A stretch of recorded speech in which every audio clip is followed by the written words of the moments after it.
Good afternoon and welcome to Praxis Peace Institute's Friday afternoon series. I'm Georgia Kelly, the director of Praxis, and today we are most fortunate to host Albert Straus, the CEO of the Straus Family Creamery, which was the first certified organic dairy in the U.S. Its headquarters are in Petaluma, but their offices in Sonoma and Marin Counties. And this dairy now is under the leadership of Albert Straus. The creamery produces the highest quality products while practicing exceptional business ethics, which we will talk about. Straus has been described as, quote, an innovative dairyman, often the first in the region to adopt new and environmentally sound agricultural practices, unquote. He co-founded the Tamales Bay Association, which serves as a coalition of the area's environmentalists and farmers, just one of many steps for land conservation. He also holds a BA in dairy science from Cal Poly State University in San Luis Obispo. So welcome, Albert. It's great to have you with us today, and thank you for being with us. Thank you, George. Couple corrections. It was my father was a founder of the Tamales Bay Association, and my mother actually started the Marin Agricultural Land Trust. Her and her friend Phyllis Faber started Marin Agricultural Land Trust as the first agricultural land trust in the United States. And I have a BS, not a BA. Okay. So, well, we won't call it BS. It's appropriately named. Your methane digester can work with the BS. Okay. So I have a bunch of questions, and I wanted to begin with some background on the Straus Family Creamery. So maybe tell us a little bit about the history, when you assumed management, and also a little bit about your parents and the establishment of the Marin Agricultural Land Trust, as well as the creamery. Sure. So I started, let me back up. So my father started our dairy farm in 1941, where the cows are and they're being milked, and we sold our milk off to other processors. I grew up on the farm. And I ultimately went to Cal Poly in San Luis Obispo with the idea of coming back and starting a processing plant. I had taken courses in ice cream making and butter making and all these different things. And it took me 20 some years to do that, but someone approached me in 1990 about doing organic milk for ice cream. So it spurred on my thoughts. And let me go back a little bit further. So my parents were immigrants from Europe. They were city slickers, but they always wanted to preserve the land and keep it in agriculture and work on how we work together as a community. So they worked on a lot of organizations. They started, my mother started the Environmental Action Committee of West Marin, where the idea was to bring environmentalists, farmers, community members, and government together to talk about the future of our community. And also, there was many other, Marin Conservation League. I was on the board of the Environmental Action Committee. I was on the board of, there's a planning group in Marshall, also the East Shore Planning Group. But the idea was always, how can we work together to look at our common future? Back in the 60s, there was a plan in West Marin to have 100,000 people in a 4-lane freeway. And we were one of the only farming families that were for a 60 zoning, which was 1 house per 60 acre zoning that was passed in the early 70s.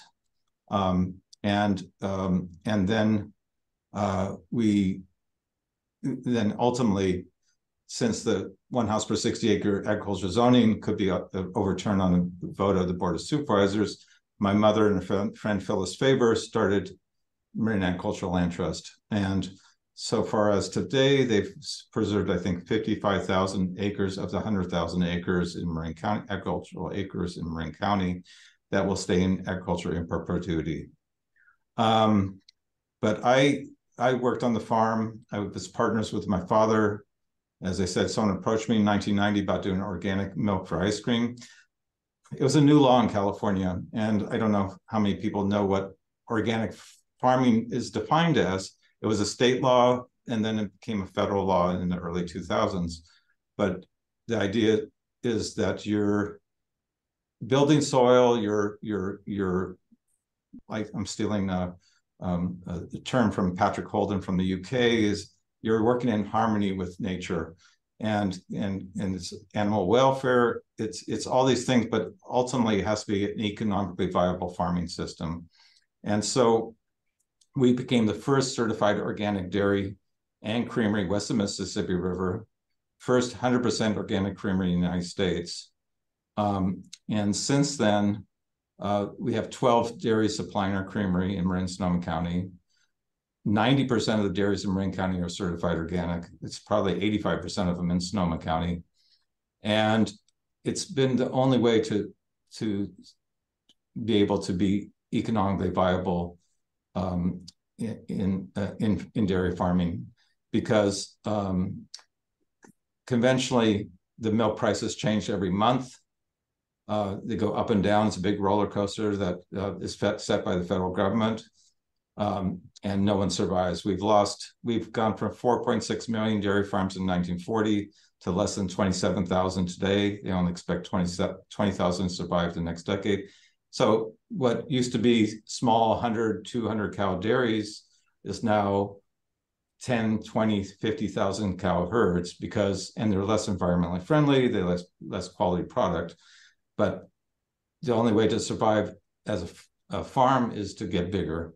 So I've tried to change that dynamic by creating a economic or a pricing system that is a fixed price.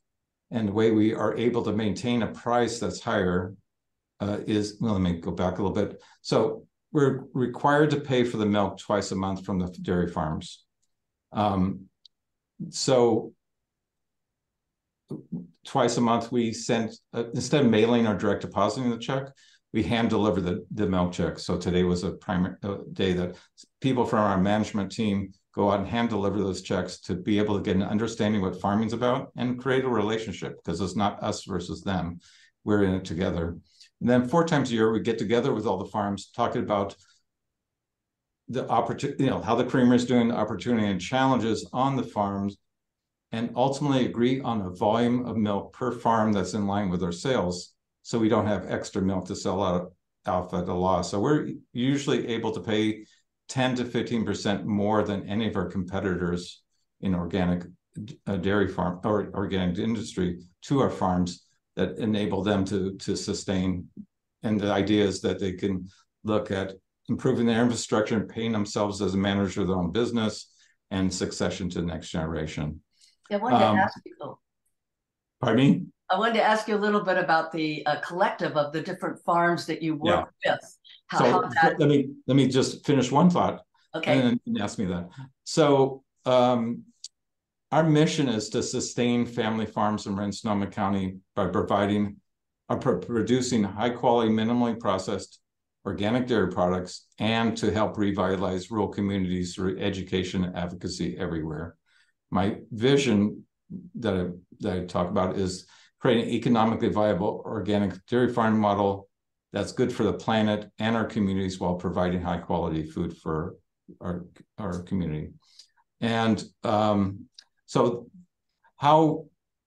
to answer your question, Georgia, is that, so historically there were, I think in the 60s, there was about 150 dairies in Marin County. There was probably 350 dairies in Sonoma County. We're down to 18 dairies in Marin County and 60 dairies in Sonoma County. No, 50 dairies in Sonoma County. And so it's been a challenge. So we contract with the dairy farms. We've helped them transition to organic. They're family farms. They are contracted to sell their milk to us in exchange for being certified organic, non-GMO, verified, or well, work with us on non-GMO verified. And we just implemented a carbon neutral, to have all our dairies be carbon neutral by 2030. I'll talk to you about that a little bit more.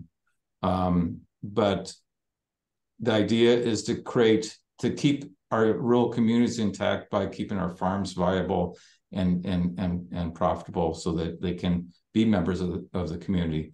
And that's where we're having challenges, because we've lost a lot of our rural communities, because in West Marin and Western Sonoma County, it's all tourism. There's no balance, and it's vacation rentals, or vacation homes, short-term rentals, and no one can afford to live and work out in the communities. So I don't want to go into the park yet, but we'll get to that. Yeah, okay, we'll stop there. Yeah, because I wanted to ask you about some of the methods you're using that I find really fascinating, and I think people would be interested in hearing about them. The two that stand out are the type of seaweed you're using in the cattle feed that reduces the methane emissions. I'd like you to talk about that, how it works, and also about the methane digester, how that works, what it does, how it has empowered some of your vehicles on the farm. What are these two different methods that you're using are, I think, state-of-the-art, really, in terms of sustainability.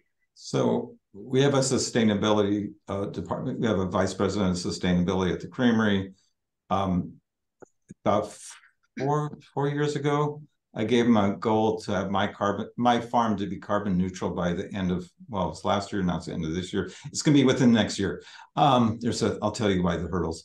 But so the one thing is, for the last 19 years, I've had a methane digester. So by law, we have to collect all the manure that comes from the milking barn and when their cows are feeding or being housed, to protect water quality. So the problem is with these lagoons is they're anaerobic. So they give off methane gas. So we're protecting water quality, but we're not protecting air quality. So I was going to, actually in 1980, it was going to be the second methane digester in Marin County, but the funding ran out. So in 2000, I was able to cover the lagoon with a plastic cover, capture that methane gas. And in 2004, we used that methane gas, which is 84 to 86 times more detrimental than carbon dioxide as a greenhouse gas, and use it as a fuel for an engine to generate all the electricity for the farm. And then we've also captured that heat to heat water for washing equipment, as well as creating more methane to make more efficient. And then about 3 years ago, we collaborated with BMW to take advantage of the low carbon fuel standard in California that incentivizes renewable electricity and pathway to electric vehicles. So we're selling our carbon credits on the market and trying to create an alternative income source for dairy farmers. And we've done a pilot project where we can scale the methane digester down to about 100 to 125 cows. Our average herd size is about 250 cows in our group, which is a lot smaller than any of our competitor dairies. We're trying to encourage small family farms. The other thing about, I never did talk about what certified organic farming means. Legally, I'm backtracking 1 second. Certified organic farming is where there's no herbicides, pesticides, or synthetic fertilizers for at least 3 years on the land. Animals can't be treated, they have to be all in organic feeds, and there's no antibiotics or hormones are allowed. And there's a pasture requirement to maximize the time the cows are on pasture with a minimum of 120 days, and it's when the grass is green, because, well, that's the pasture season. So as far as how it relates to methane digesters is that we only capture about half of the manure, because half the manure is on the fields and it doesn't go anaerobic. It's used as fertilizer. So all the manure is used as fertilizer on the fields. We separate the solids in the manure, and with the bedding, it's composted and added back to the land. The liquids go through the digester, and then it's also applied back to the land as fertilizer. So that's one aspect of it. The other part is the red seaweed. So two 2 years ago, we were the first commercial trial in the United States to feed red seaweed to cows to reduce the enteric methane that belches from the cows, not the farts. It's 95% belches. By feeding a 1/4 pound in a 45-pound diet of this red seaweed, you can get up to a 95% reduction in enteric methane. And so we were able to work with California Department of Food and Agriculture and the partner company that's growing it in Hawaii, called Blue Ocean Barns, and we were able to prove that it was viable. The state of California approved it, but they made one mistake. They approved it as a drug rather than as a feed supplement. So we're not allowed to use it. So we're working, I actually am gonna have a call with the Biden administration next week about seeing how we can expedite that, because to try to get these things approved takes years.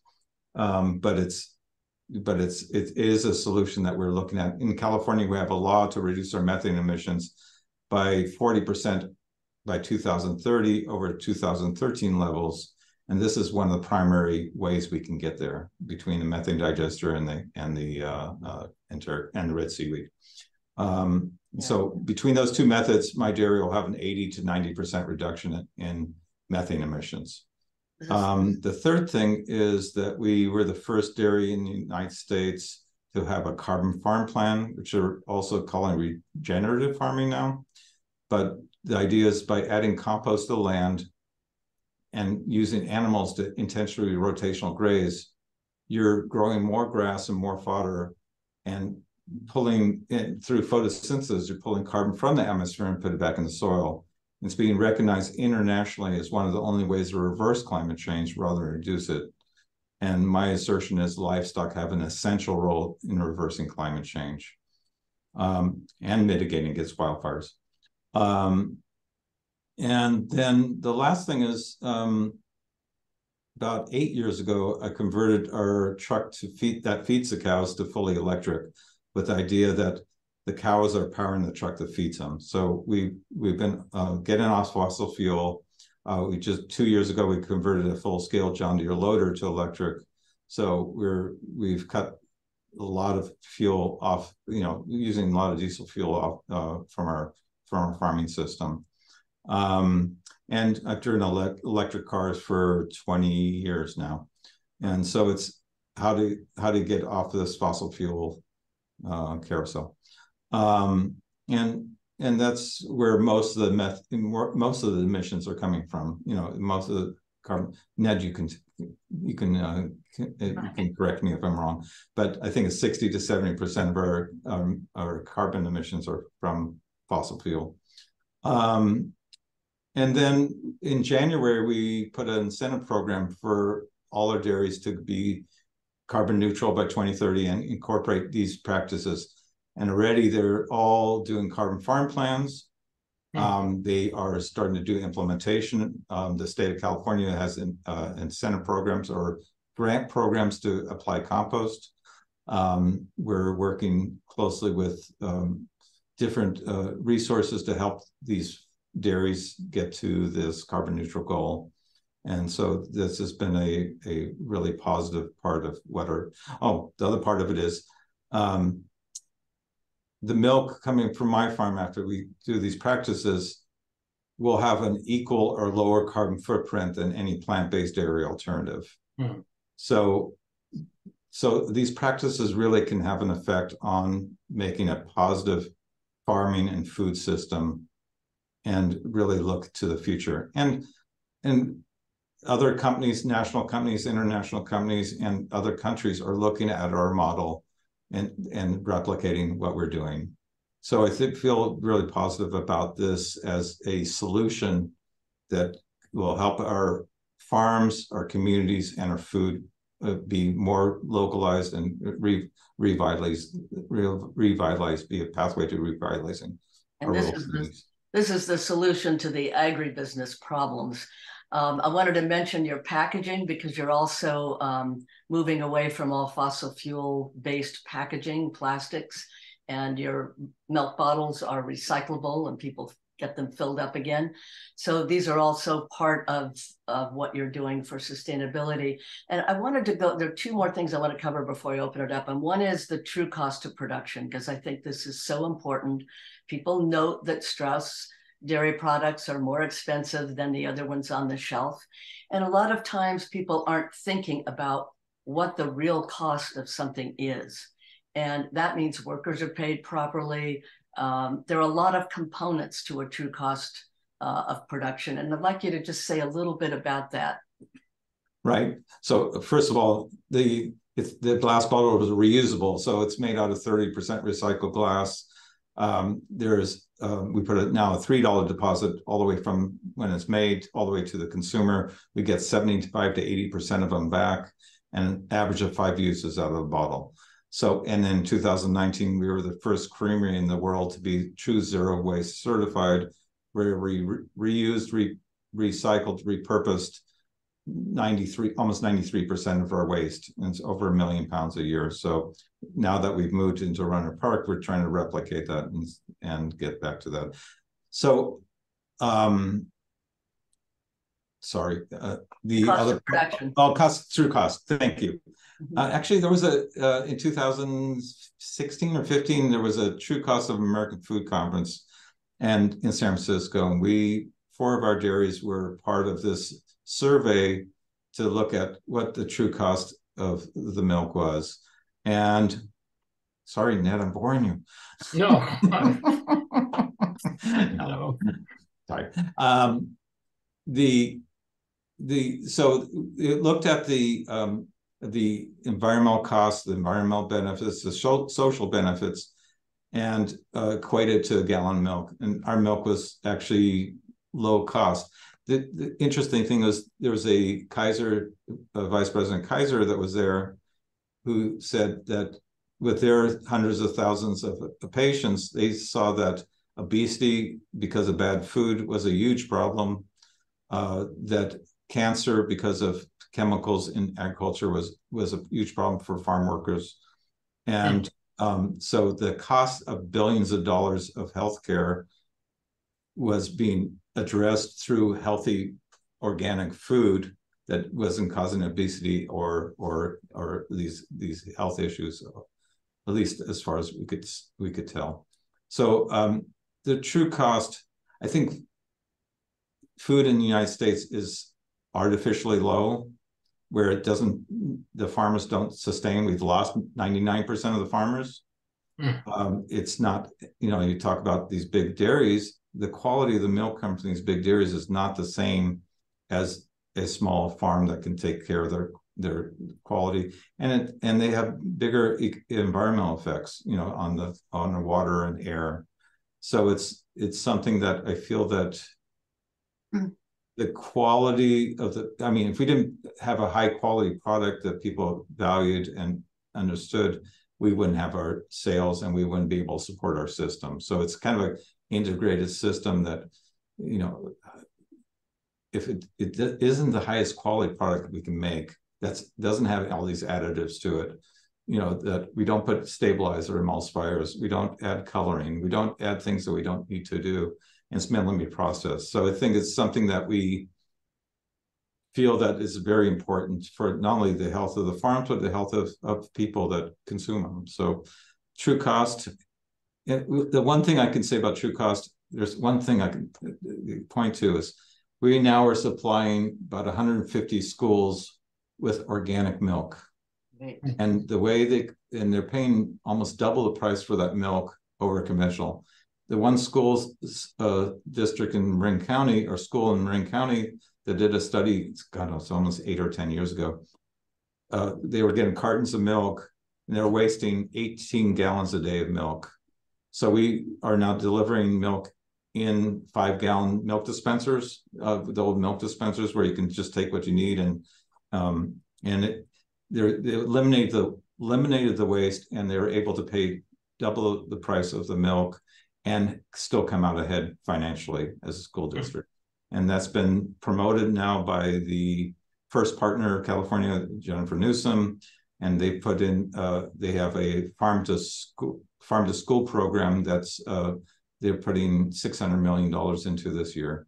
So it's really, and Alice Waters from Chez Panisse is trying to get all the UCs to go organic and have organic food supplied to them. So I think it's something that is really, we're trying to make healthy food affordable for our students by thinking about these things differently and innovatively as well. Yeah, and using our values to determine what we spend. Sometimes it's just taking one less latte at Pete's to buy butter from Straus. So yeah, it's an interesting trade-off. One of the last question I wanted to put to you before I open it up is something that you talked about earlier, and the what's happening in Point Reyes, the type of development that is trying to kind of encroach on the farmland. I'd like you to talk a little bit about that, what the problems are, how other people might help. Right. So there are, well, there's about, I think, well, the 5 remaining dairies in Point Reyes National Seashore, of the 16 organic dairies in Marin Counties, 35% of them are at risk of not getting their lease renewed. The National Park Service says they're not renewing their leases. They're in mediation, so there's nobody able to say anything. But we put together a coalition to get the community aware of what's going on and gather support. What I've talked to the park about is creating a model of farms in the park that are an example of a sustainable farming system that can be a model for the country in a park system, and really demonstrate and educate the public around farming and dairy farming and food. And so it's been a challenging, it's been going on for 13 years now. They were supposed to get through the general management plan and the record of decision, they were supposed to get 20-year lease, up to 20-year leases, renewable leases. It's been going on, there's been lawsuits, there's been all these things to slow it down. But we've put together a coalition and a letter or a petition to the park to negotiate in good faith for these 20-year leases. So, it's called the Save Marin Food Community. And so we have a website, we have a petition that's going around as well. So on the change.org petition, that's almost got 1,500 signatures so far. So that's where we are right now, and love to have your support and your help in this regard. Right. And that website. Excuse me, sorry. 2 of our dairies and 15% of our milk supply come from Point Reyes National Seashore. And what is the website? It's savemarinfood.com. Okay, Save Marin. You got that, John? You can put it in the chat box. Sorry, what am I putting in the chat box one more time? SaveMarinFood.com. Oh, okay, yeah, you got it. Okay, and now I'm going to open it up to questions from the audience.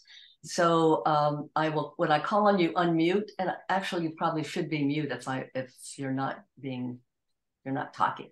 So who would like to ask something or make a comment? Right.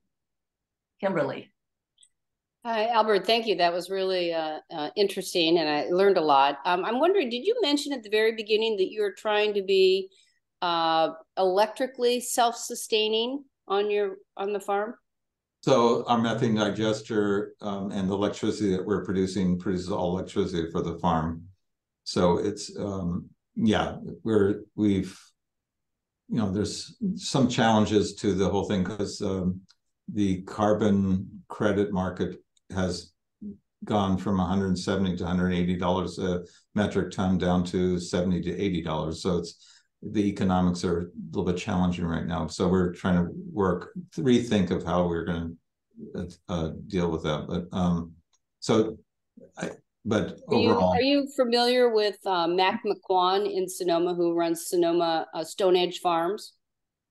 I think I've heard the name. Right, you might want to connect with him because he's doing his whole farm based on hydrogen production, and it's fascinating. Okay, thank you. Okay, see, Ray, you have your hand up. Yes, hi. First, I wanted to thank you and your company for community outreach.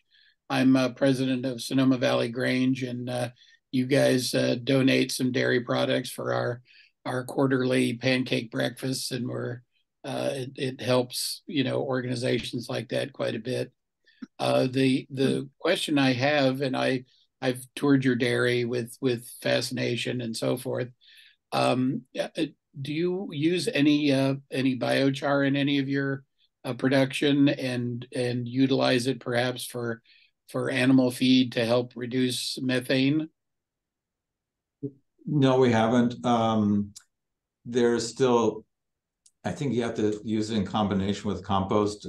There's been, I've gathered some information, but so far I have not used it as a soil supplement or a soil additive. No, but I mean, as an actual feed additive, I understand that it had been certified as a feed additive, and I think it would have achieved similar results to what you experienced with the seaweed.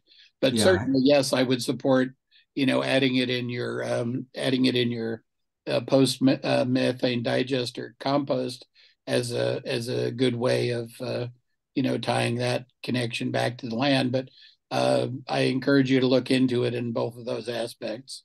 Thank you.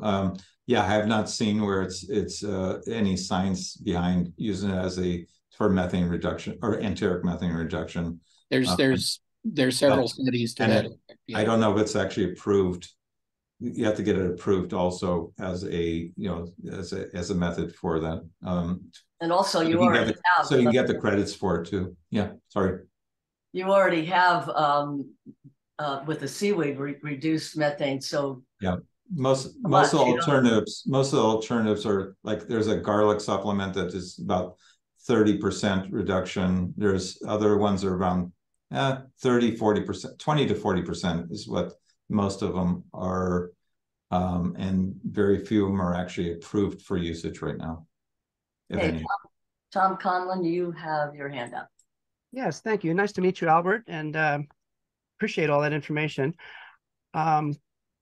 My great-grandfather emigrated as a Swiss dairyman from Switzerland and ran cows south of San Francisco, and knew the Nosses. The family knew the Nosses back in the day. And I actually worked on the organic standards when I was at UC Santa Cruz, and I believe one of my good friends, Brendan Bohannon, may have come up, I don't know if it was to your farm or somebody else in Marin County, but you were the first one certified.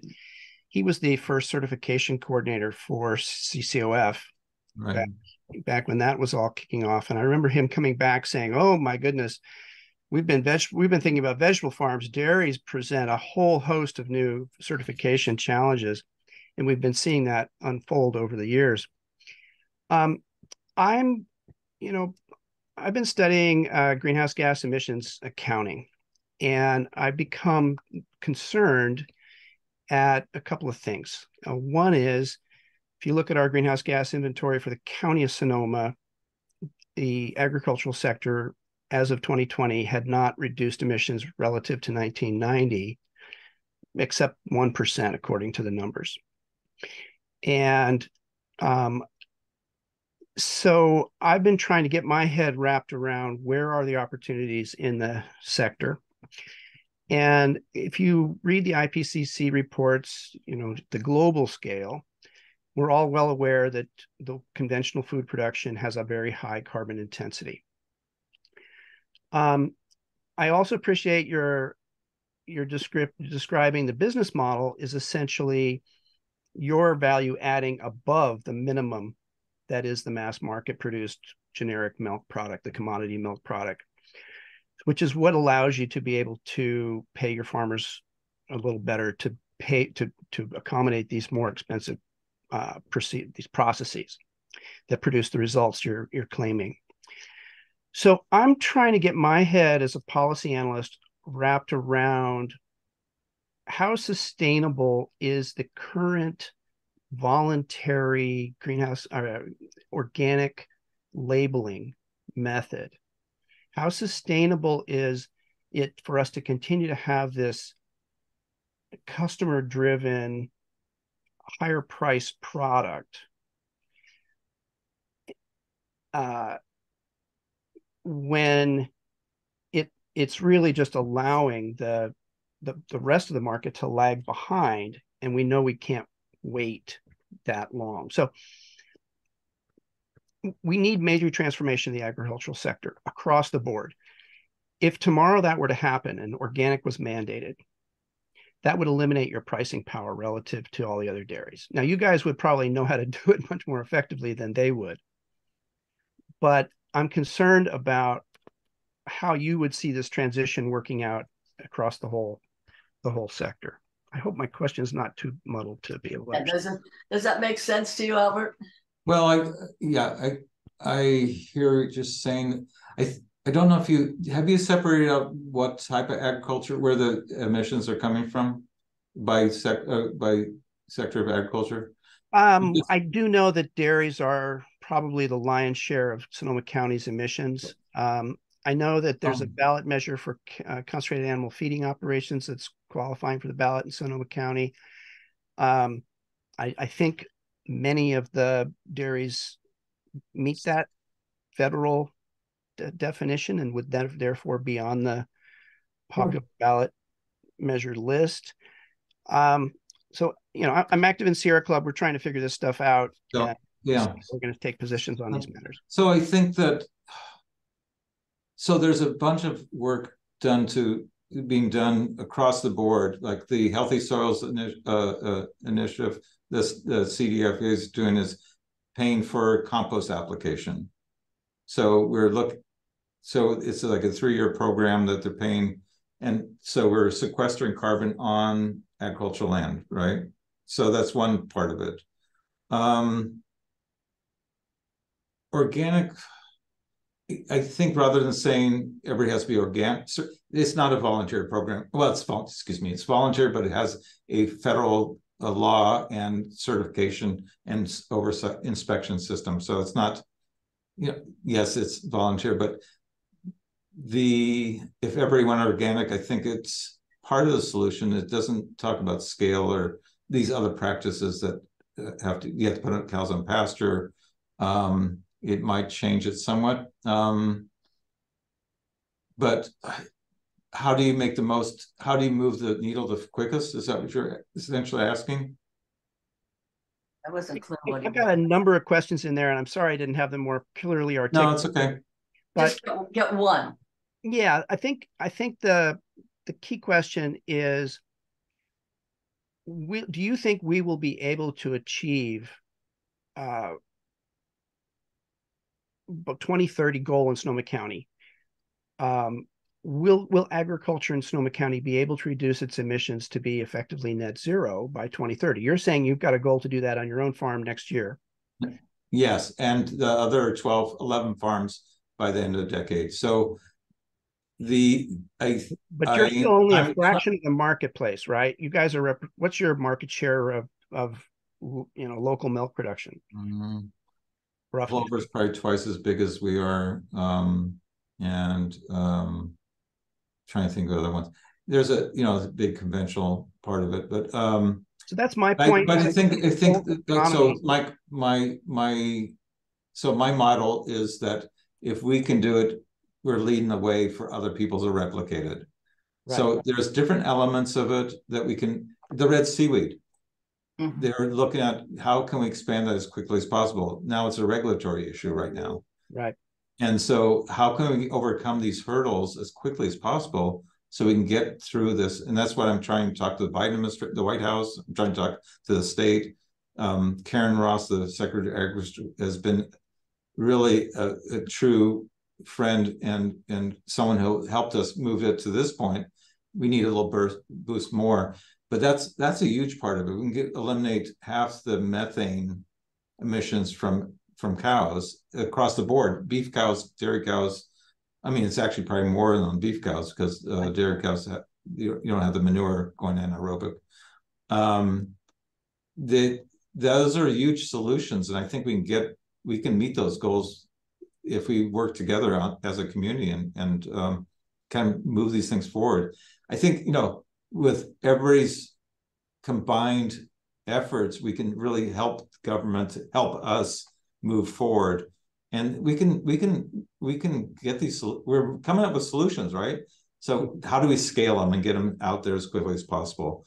And all these solutions don't have a cost for the farmer. They're actually an asset, or they have a very quick return on their investment. And so the idea that, like the seaweed, is it wouldn't have an economic impact on the farmer. They would either get paid through their carbon credits or whatever it is, but it's a very, very small part of their costs.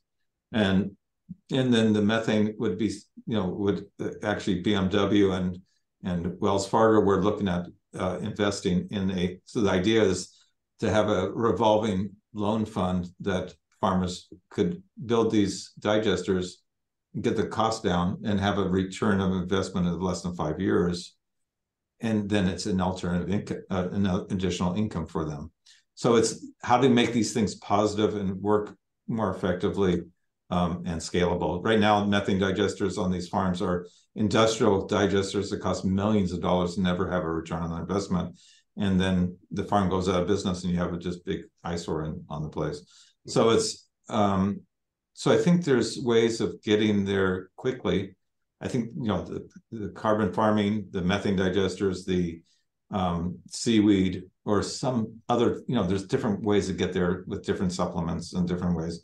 So I think there's a combination of things that we can do quickly with the help of the government, and there's a lot of investment in this technology. People want to move the investment and get this solutions done. So I think if we can get together as a community and say, yes, let's address it. Let's not just battle each other. Let's move together, move along together to reach these goals. I think it's going to go a long way. I'll take one more question because I think we're reaching toward the end. But I wanted to just ask you what the difference is what the percentage is with beef cattle in Sonoma and Marin counties versus dairy cattle. Do you know that? Well, I know in Sonoma County, I did some research because I put a proposal to the Biden administration and the Sonoma County about using livestock as a solution for wildfire. And so there was 160,000 cattle in 1960. Now there are 30,000. And so my idea was to use livestock. So what happens is open space and all these parks and open space, all this grasses and dry fodder are just 4 or 5 foot grass that's just a tinderbox. And they're using goats and sheep. That costs millions of dollars for taxpayers. It does 5 or 10% of what's needed. And it used to be that you used livestock, rented it to cattle ranchers, and it was an income source for the community. At the same time, they were able to graze in a managed way. You have to do it in the right way. You can't just overgraze or do bad practices. But it wasn't going to cost taxpayers money, and we weren't going to have wildfires, and they could do all the work and not be a burden on society and cut this cycle of wildfires that we've had. So I don't know if that answered your question. Sorry. I think a roundabout maybe. Yeah, a roundabout. I get the idea. I wanted to see. Wait, but you asked it. So cattle are probably a lot smaller percentage. I don't know how many. I'd have to look at how many milking cows there are, but I think it's probably less. There's probably equal or a little bit more milking cows than there are cattle. So beef cow. Okay. I want to ask Ned. Did you want to say anything, Ned? Well, Lori has had her hand up. Yeah, I know that. Oh, all right, sorry, I'm just making sure. Ned, did you want to contribute anything before I go to Lori? No, this is all very interesting. I've been aware of this for a while, but and I am seeing the need to do a tremendous amount of carbon sequestration in our local soils if we're really interested in carbon neutrality, because the government work so far is looking only at our direct emissions, not our consumption emissions. So we've got to do a lot more if we're serious about starting to get a balance here. And so Albert's done an awful lot to show the value of this. Definitely. Tom, I just wanted to say one more thing about carbon farming and compost application. So the Marin Carbon Project is the one that that really led the way on metrics and getting this science validated. But it was by adding 1/4 inch of compost one time, you could get 1 metric ton per hectare sequestration per year for 20 years with one application. So that's kind of the just getting the organic matter up and being able to get more growth, more moisture retention. Actually, I've had very good success. My farm, even during this 1,200-year drought, I had better pasture and was able to harvest 1,200 tons of silage, which could save me probably $100,000 to $150,000, because of these practices. So anyway, I don't want to let Lori. Okay, yeah, we'll do Lori, and then that'll be the last question. Go ahead, Lori. Well, I feel like I've been much awaited with this question. I hope it lives up to its expectation. Being that, at some point in your life, you actually want to enjoy retirement, there must be... I don't know what that is. I was going to say, I had 2 questions. One was the percentage of female-owned dairies, okay? And then also, what are the prospects for a training program for, as you look at the members of this audience, okay, anyone over the age of, or under the age of 30, of training to make this actually a lifestyle for the future? So, interesting. So women owned or operated dairies. So we have Jessica Salachi. She does the farming, the dairy farm on that. We're just about to bring on Jolynn McClellan dairy. She's pretty much running the dairy there.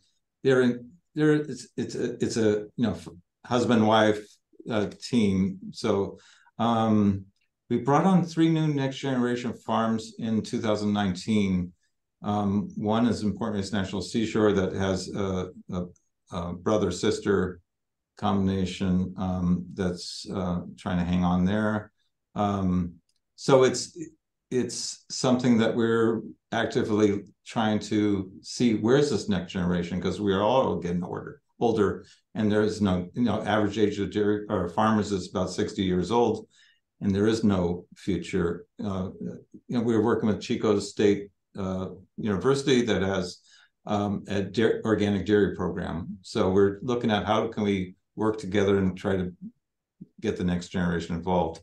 Education, my mother and her friend Phyllis Faber used to have the Marin Environmental Forum that was dissolved, and I'm trying to see how we can bring that back, because I feel there's a huge gap between the public and understanding what farming and how we get where our food comes from. So I wanted to see how we can bring that back.